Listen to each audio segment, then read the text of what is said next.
Morning, morning, morning. Yes, we're back with another episode, another rider. Today we have Jeremy in the house. And he's an interesting guy because he's worked in renewable energy, but he also works as a chef now. And there's a transition and a decision point what he made. So we're just going to find out about Jeremy, who he is, why he made these decisions, and his true journey in life. Nice to have you here today, Jeremy. Thanks for having me. Okay, that's good. So tell us, what kind of person were you when you were in school? I was pretty studious, pretty kind of hardworking, but I was also pretty intense and liked to have fun with my friends as well. Kind of a lot of energy as a young person, I think. Yeah. Okay. Well, how did you find yourself in renewable energy? Kind of accidentally. I mean, not accidentally. Finished university and was looking for a job, and finance seemed like a way to go because it's well paid, and that's what a lot of my peers were aspiring to do, so I thought it was the best thing to do. But then when I started working in it, I realized it wasn't as a fulfilling career for me. It wasn't creative in the way that I needed it to be. So when you say finance, because let's put it this way. What was your role in renewable energy? Analysing projects to determine their financial viability to make a financial return for big bank. So you was like looking at all the figures and the facts and the paperwork. And investing in buying and selling them. Okay. So it's like a banker kind of thing, but... Yeah, exactly. I misunderstood. Based on renewable energy projects. Yeah. I see why you got a bit bored. I can see why.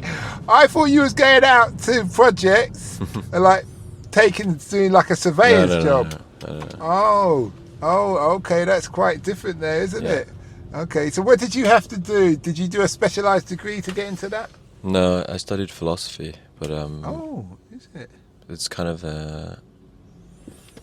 an analytical background, so I was good with this kind of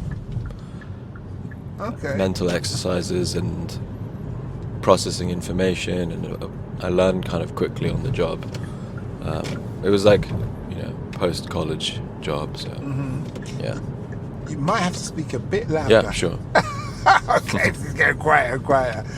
So when you're doing your philosophy degree, what was that like? Because what do they teach? How does a philosophy do? How's it structured? What's actually going on? Well, I did it when I was 18, so 17 years ago now. You look young. Yeah, I think it's seminars, lectures, a lot of intensive essays and exercises and problem solving and logic and maths. Some language study, linguistic study, literary critical theory, a lot of different things, Some computer science, a lot of things mixed together. What did you overall learn from the philosophy degree? The art of bullshit. Why'd you say that? Because I learned how to formulate arguments to convince people that I knew a lot about very deep subjects.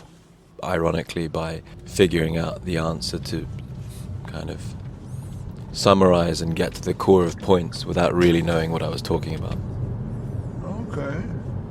Seemed to work for me there. All right. Well, you seem like a man who contemplates and it takes his time, so I can understand how that comes about in that respect of things. What did you learn on the course so far that you wish you knew when you had started? Just in case anybody else wants to be a philosopher. And does anybody actually become a philosopher after that? Yeah, I think people go into academia or teaching maybe. So that's what it is. You do a philosophy degree, you want to be like a student. No, you can do anything you want. It's a very it's one of the best subjects to study because you have to you're practicing your analytical skills. It's one of the most analytical subjects you can take university. Okay. It's a training in mental thinking and problem solving and writing as well.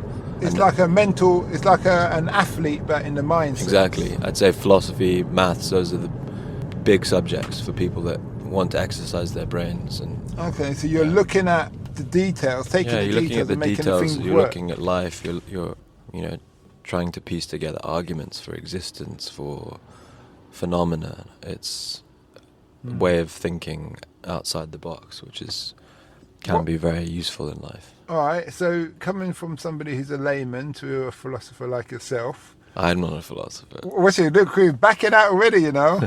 I'm definitely not a philosopher. I just studied it. What would you say is the meaning of life? That's not a question I can answer in the space of 9 minutes. Really? I think everyone has their own meaning of life. I don't think I should be the one to tell anyone else. All right, give us your opinion.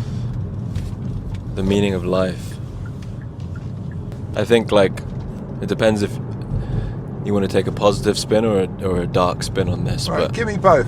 I think in a positive spin, I think the meaning of life is aspiring to be is an aspiration for kindness and positivity and purpose. I think having purpose and positivity and kindness can give people meaning and is concepts that human beings can strive towards. But in a dark sense, I think the meaning of life is all you really have to do if you don't think about it is put food in your mouth and go to sleep, and then you'll be okay.